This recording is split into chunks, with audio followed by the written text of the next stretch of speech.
Special journal এই অধ্যায়টা আসলে একটু স্পেশাল। একটা বাস্তব উদাহরণ আপনাদেরকে আমি দিই, তাহলে এই অধ্যায় সম্পর্কে একটা ক্লিয়ার আইডিয়া আপনারা পাবেন। ধরেন আপনার বাবার একটা বড় বাড়ি আছে এবং যেই বাড়িতে আপনারা সকল ভাই বোন একসাথে থাকেন। ওই বাড়ির আপনারা সবাই মালিক এবং আপনারা সকল ভাই বোন একসাথে সেখানে থাকেন।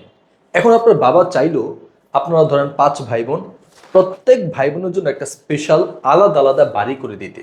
দেখেন, এই যে একটা বাড়ি কমন, এখানে সকল ভাই বোন থাকার অধিকার আছে, কিন্তু ওই যে প্রত্যেক ভাই বোনের আলাদা আলাদা স্পেশাল একটা করে বাড়ি, সেখানে অন্য ভাই বোনের কোনো মালিকানা নাই। ওইটার মালিকানা শুধুমাত্র প্রত্যেক ভাই বোন যার যার আলাদা আলাদা। যেমন আপনার জন্য যদি একটা বাড়ি করা হয়, তাহলে ওই বাড়ির মালিকানা শুধুমাত্র আপনার। স্পেশাল জার্নাল ব্যাপারটাও ঠিক তেমনই। আমরা সাধারণ যে জাবেদা করি, সেখানে সকল ধরনের লেনদেন লিপিবদ্ধ হয়। ক্রয় বিক্রয়, বেতন ভাড়া, মূলধন উত্তোলন, সব ধরনের লেনদেন একটা কমন জাবেদার মধ্যে আমরা দেখাই। ওইটা হচ্ছে সাধারণ জাবেদা। কিন্তু আমরা আলোচনা করছি স্পেশাল জার্নাল, বিশেষ জাবেদা নিয়ে। এখানে কিছু স্পেশাল টপিকের জন্য বিশেষ আলাদা আলাদা ঘর করে দেয়া হয়। সেখানে ওই লেনদেনগুলো ছাড়া অন্য কোনো লেনদেন স্থান নিতে পারে না। এই জন্যই এটাকে বলা হয় স্পেশাল জার্নাল। ব্যাপারটা আপনাদের কাছে আরো ক্লিয়ার হবে। স্পেশাল জার্নাল কত ধরনের, এটা যদি আপনাদের কাছে আমি তুলে ধরি। স্পেশাল জার্নালকে আধুনিক সময়ে 4 ভাগে ভাগ করা হয়। যেমন ধরেন, 1 নম্বর হচ্ছে সেলস জার্নাল, 2 নম্বর পারচেজ জার্নাল, 3 নম্বর ক্যাশ রিসিপ্ট জার্নাল এবং 4 নম্বর হচ্ছে ক্যাশ পেমেন্ট জার্নাল।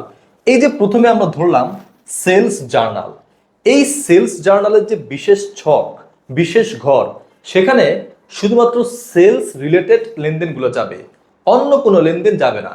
যেমন ধরেন আপনি পারচেস করেছেন, এইটা সেলস জার্নালে যাবে না। পারচেস জার্নাল আলাদা, সেখানে পারচেস রিলেটেড এন্ট্রিগুলো যাবে। কিন্তু সেলস জার্নাল, সেখানে শুধুমাত্র সেলস রিলেটেড এন্ট্রিগুলো যাবে। আবার সব ধরনের সেলস যাবে না, কারণ এটা তো বিশেষ যাবে না, স্পেশাল। সবকিছু এক জায়গায় আসবে না, বিশেষ কিছু এন্ট্রি শুধুমাত্র এখানে স্থান পাবে। আমরা জানি দুইটা জিনিস সেল করা যায়, এক হচ্ছে পণ্য এবং 2 নম্বর হচ্ছে সম্পদ। এই যে সেলস জার্নাল, এখানে কোনো সম্পদ যদি আপনি সেলস করেন, তাহলে এটা আসবে না। শুধুমাত্র পণ্য বিক্রয় করলেই সেলস জার্নালে আসবে। ধরেন আপনি একটা আসবাবপত্র বিক্রয় করছেন বা ফ্যাক্টরির একটা মেশিন বিক্রয় করছেন, এটা আসবে না। এটা তো একটা সম্পদ বিক্রয়, সম্পদ বিক্রয় সেলস জার্নালে আসবে না। শুধুমাত্র কি আসবে? পণ্য বিক্রয় করলে সেটা আসবে। তবে তবে তবে তবে এটা তো স্পেশাল জার্নাল, তাই না? পণ্য বিক্রয় 2 ভাবে হয়, নগদে, বাকিতে। নগদে পণ্য বিক্রয় করছেন, এইটা আবার আসবে না। শুধুমাত্র পণ্য বাকিতে বিক্রয়। খেয়াল করবেন, হাজার হাজার লেনদেন আছে, কিন্তু সেলস জার্নালে শুধুমাত্র পণ্য বাকিতে বিক্রয় এই ধরনের লেনদেনই আসবে। আপনি পণ্য নগদে বিক্রয় করছেন, এটাও আসবে না। শুধুমাত্র পণ্য যদি বাকিতে বিক্রয় করে থাকেন, ওই লেনদেনটাই এই সেলস জার্নালে আসবে। এটাই হচ্ছে মূল কথা স্পেশাল জার্নালের। প্রত্যেকটা এন্ট্রির জন্য আলাদা আলাদা জায়গা। আপনি যদি নগদে কোনো কিছু বিক্রয় করেন, আপনার তো টাকা নগদ আসবে, সেটা কোথায় যাবে তাহলে?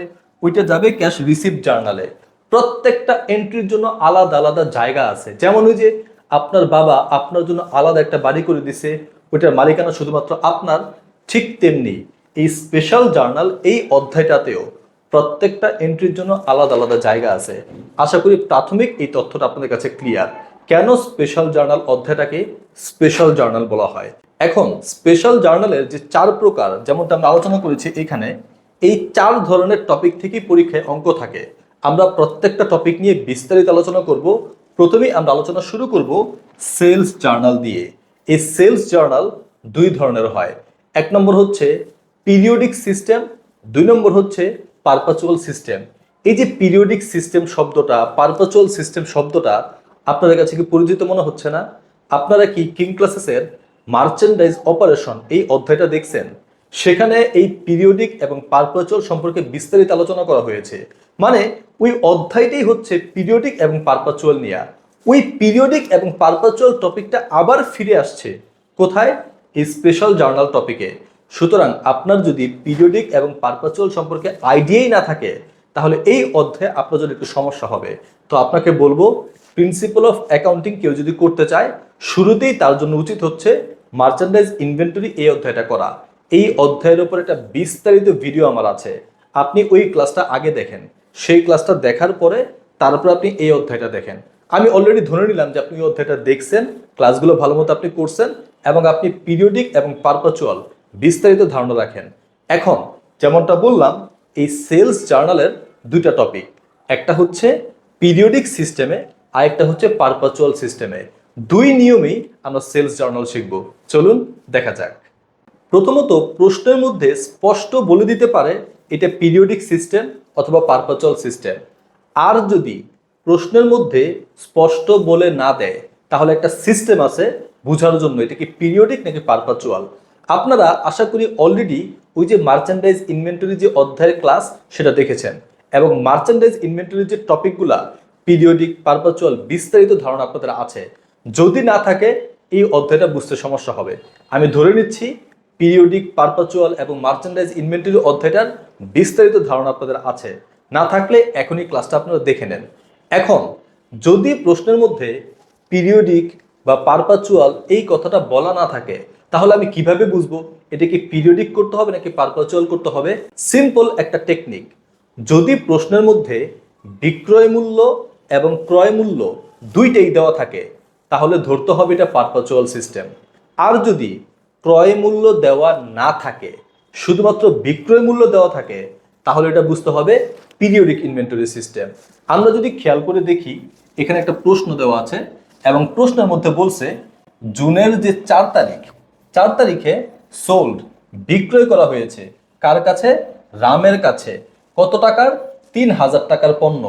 এই যে 3000 টাকার পণ্য বিক্রয় করা হয়েছে, এটার ক্রয় মূল্য কত? কস্ট প্রাইস কি দেওয়া আছে? এমন হয়তো বলতে পারতো 3000 টাকার মাল বেচছি, এটার ক্রয় মূল্য ছিল 2000 টাকা। এই যে কস্ট 2000 টাকা দেওয়া আছে, যদি কস্ট 2000 টাকা দেওয়া থাকে, তাহলে এটা পারপাচুয়াল সিস্টেমে করতে হবে। আর যেহেতু এইখানে কোনো কস্ট প্রাইস দেওয়া নাই, শুধুমাত্র দেওয়া আছে বিক্রয় মূল্য, সুতরাং এটা হচ্ছে পিরিয়ডিক ইনভেন্টরি সিস্টেম। আর পিরিয়ডিক ইনভেন্টরি সিস্টেমে আমাদেরকে সেলস জার্নালের জন্য একটা ছক করতে হবে। ছকটা হচ্ছে এইরকম, প্রথমে একটা তারিখ, তারপরে হচ্ছে অ্যাকাউন্টস ডেবিটেড। এইটা নিয়ে অনেকে কনফিউজড হয়ে যায়, অ্যাকাউন্টস ক্রেডিটেড নাকি অ্যাকাউন্টস ডেবিটেড। সিম্পল একটা টেকনিক দেখেন, আমরা কি করছি? Sales journal. সেলস জার্নাল মানে কি? সেলসটা ক্রেডিট। আমরা জানি পণ্য বিক্রয় করলে বিক্রয় কোন দিকে যায়? ক্রেডিট দিকে, মানে সেলস ক্রেডিট। তাহলে বাকি থাকে কি? উল্টা, ডেবিট, অ্যাকাউন্টস ডেবিটেড। যদি সেলস জার্নাল হয় সেলস ক্রেডিট, এখানে হবে কি? ডেবিট। আর যদি পারচেস জার্নাল হয়, পারচেস তো ডেবিট, এখানে হবে ক্রেডিট। সিম্পল এই টেকনিকটা মনে রাখলে আপনার জন্য সহজ হবে। সেলস জার্নাল, সেলস যেহেতু ক্রেডিট, এখানে হবে অ্যাকাউন্টস ডেবিটেড। এরপরে দুইটা কমন ঘর, এটা অলওয়েজই থাকবে। একটা হচ্ছে ইনভয়েস নং, আর একটা হচ্ছে রেফারেন্স। এখানে দেখবেন ইনভয়েস নংটা দেওয়া আছে, আর রেফারেন্স যদি কোনো কিছু দেওয়া থাকে তাহলে আপনারা লিখবেন, না হয় লেখার দরকার নাই। এরপরে সর্বশেষ একটা টাকার ঘর। সবসময় যাবতীয় একটা টাকার ঘর থাকে। আমরা সাধারণত লিখি টাকা, ডেবিট টাকা, ক্রেডিট টাকা, কিন্তু পারচেস জার্নাল, সেলস জার্নাল এখানে ডেবিট টাকা, ক্রেডিট টাকা এরকম লেখে না, লিখে জাবেদাটা। আপনি জানেন তো বাকিতে বিক্রয়ের জাবেদা কি? দেনাদার ডেবিট, বিক্রয় ক্রেডিট, তাই না? এই জাবেদাটা এখানে লিখবেন, দেনাদার ডেবিট এবং বিক্রয় ক্রেডিট। বাস হয়ে গেল। সিম্পল এই ঘরটা আশা করি আপনারা করতে পারবেন। যদি সেলস জার্নাল আমরা করতে যাই, এই ছকটা আমাদেরকে করতে হবে। এই ছকটা কখন হবে? সেলস জার্নাল তো দুই ধরনের, পিরিয়ডিক সিস্টেম, পারপাচুয়াল সিস্টেম। এটা কোন সিস্টেম? Periodic system. পিরিয়ডিক সিস্টেমের ঘর হচ্ছে এইটা, ভালো মতো কিন্তু মনে রাখবেন, কারণ পিরিয়ডিক সিস্টেমের যে ঘর, এইটার সাথে আরেকটা ঘর যদি আপনি যুক্ত করেন, তাহলেই পারপাচুয়াল সিস্টেমের ঘর হয়ে যাবে। পিরিয়ডিক সিস্টেমের ঘর এবং পারপাচুয়াল সিস্টেমের ঘরের মধ্যে তেমন বেশি পার্থক্য নাই।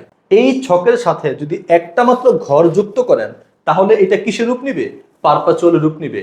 আপাতত পিরিয়ডিকে এই ঘরগুলো হয়, তাই না? এখন অঙ্কটা আমরা কিভাবে করব? খুব সহজ, মনোযোগ দেন। এইখানে আমরা 4 তারিখে রামের কাছে বিক্রয় করেছি 3000 টাকার পণ্য। আমরা এখানে লিখলাম রাম 4 তারিখে কত টাকার পণ্য বিক্রয় করছি? 3000 টাকা। সিম্পল, আসলে স্পেশাল জার্নালটা খুবই সিম্পল। আবার ধরেন আমরা বিক্রয় করছি 10 তারিখে, কার কাছে? সামের কাছে। কত টাকা? 4000 টাকা। আমরা লিখলাম এখানে সাম কত টাকার পণ্য? 4000 টাকা। এবং এখানে ইনভয়েস নাম্বার ছিল 102। দেখেন সিম্পল, আসলে স্পেশাল জার্নাল কোনো জটিল কিছু না, আপনার ভয় পাওয়ার কিছু নাই। স্পেশাল জার্নাল খুবই সহজ, আশা করি আপনারা পারবেন। অলরেডি দুইটা এন্ট্রি আমরা করেছি। একটা এন্ট্রি দেখেন এখানে আছে 25 তারিখে ক্যাশ সেলস 3000 টাকা। এখানে দেখেন 25 তারিখের কোনো এন্ট্রি আসে নাই, কারণ আমরা জানি এই যে সেলস জার্নাল, এখানে শুধুমাত্র পণ্য বাকিতে বিক্রয় হইলে ওইটা আসবে। এখানে তো ক্যাশ নগদে বিক্রয় করছে, নগদে বিক্রয় তো সেলস জার্নালে আসবে না। আমি আবার আপনাদেরকে রিমাইন্ড করে দিই, সেলস জার্নালে শুধুমাত্র পণ্য যদি বাকিতে বিক্রয় করে তাহলে ওই লেনদেনগুলাই সেলস জার্নালে আসবে, অন্য কোনো লেনদেন আসবে না। দেখেন এখানে কিন্তু এমন হইতে পারতো কোনো একটা সম্পদ বাকিতে বিক্রয় করছে, আপনি মনে করবেন বাকিতে বিক্রয় করছে নিয়ে আসি, না না না না না না, বাকিতে বিক্রয় যদি পণ্য বিক্রয় করে তাহলে। আবার পণ্য বিক্রয় করছে নগদে, এটা নিয়ে আসি, না না না না, হবে না। পণ্য বিক্রয় এখানে আসবে, তবে সেটা যদি বাকিতে পণ্য বিক্রয় হয়, নগদে পণ্য বিক্রয় আসবে না। অন্য কোনো কিছু বিক্রয় ওইটাও আসবে না, শুধুমাত্র একটা এন্ট্রি আসবে, পণ্য যদি বাকিতে বিক্রয় করে। আশা করি ব্যাপারটা ক্লিয়ার। এরপরে বাকি যে এন্ট্রিগুলা বা যত এন্ট্রি থাকুক, আশা করি আপনারা সেলস জার্নালের পিরিয়ডিক সিস্টেম আপনারা করতে পারবেন। এখন তাহলে চলুন আপনাদেরকে আমি পারপাচুয়াল সিস্টেম দেখাই। আমাদেরকে পিরিয়ডিক সিস্টেম করতে হবে নাকি পারপাচুয়াল সিস্টেম করতে হবে, এটা প্রশ্নের মধ্যে স্পষ্ট বলে দিবে। তবে কখনো যদি না বলে তাহলে একটা হিন্টস থাকবে। হিন্টসটা কি? আমরা যেই পণ্যটা বিক্রয় করছি সেটার বিক্রয় মূল্য এবং ক্রয় মূল্য দুইটাই দেওয়া থাকবে। এই জিনিসটা তাদের কাছে আরো স্পষ্ট যারা ওই যে মার্চেন্ডাইজ অপারেশন ওই অধ্যায়টা দেখছে। আপনার না দেখে থাকলে এখনো প্লিজ সময় আছে দেখে নেন, তাহলে এই অধ্যায়টা আপনার জন্য সহজ মনে হবে। যাই হোক, আমি মনে করি আপনারা দেখেছেন।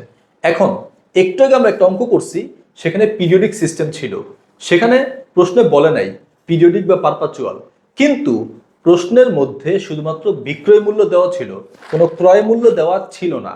শুধুমাত্র বিক্রয় মূল্য দেওয়া থাকলে এটা পিরিয়ডিক সিস্টেম, কিন্তু বিক্রয় মূল্য এবং ক্রয় মূল্য দুইটাই যদি দেওয়া থাকে তাহলে এটা হচ্ছে পারপাচুয়াল সিস্টেম। খেয়াল করে দেখবেন এখানে বলা হয়েছে জানুয়ারির 1 তারিখে সোল্ড বিক্রয় করছে আবুল অ্যান্ড কোম্পানির কাছে কত টাকার পণ্য? 5500 টাকার পণ্য বিক্রয় করছে। এই 5500 পণ্য টাকার কস্টিং কত, মানে দাম কত ছিল জানেন? সেটা হচ্ছে কস্ট প্রাইস 4850। দেখেন আমি যেই মালটা বিক্রি করলাম সেই মালটা আমি কত টাকা দিয়ে কিনে আনছিলাম সেটাও দেওয়া আছে। বিক্রয় মূল্য এবং ক্রয় মূল্য দুইটাই যদি দেওয়া থাকে তাহলে বুঝতে হবে এটা হচ্ছে পারপাচুয়াল সিস্টেম। এবং পিরিয়ডিক এবং পারপাচুয়াল সিস্টেমের যে ছক, এই ছকের মধ্যে একটা ঘরের পার্থক্য, একটা এক্সট্রা ঘর আসবে। সে এক্সট্রা ঘরটা কি জানেন? এই যে এইটা। আপনারা কি মার্চেন্ডাইজ ইনভেন্টরি অধ্যায়ের ক্লাসটা দেখছেন? দেখলে আপনি বুঝতে পারতেন এই জাবেদাটা কই থেকে আসলো।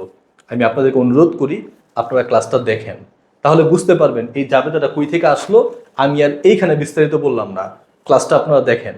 এখন এই যে আলোচনাটা অলরেডি কিন্তু আমরা বুঝে গেছি এতটুকুর কাজ। এখন এইটুকুর কাজ কিভাবে হবে? প্রশ্নের মধ্যে কস্ট প্রাইস দেওয়া আছে, আমরা শুধু কস্ট প্রাইস বসাই দিব। প্রশ্নের মধ্যে কস্ট প্রাইস দেওয়া আছে, আমরা শুধু কস্ট প্রাইস বসাই দিব, আর কিছু না।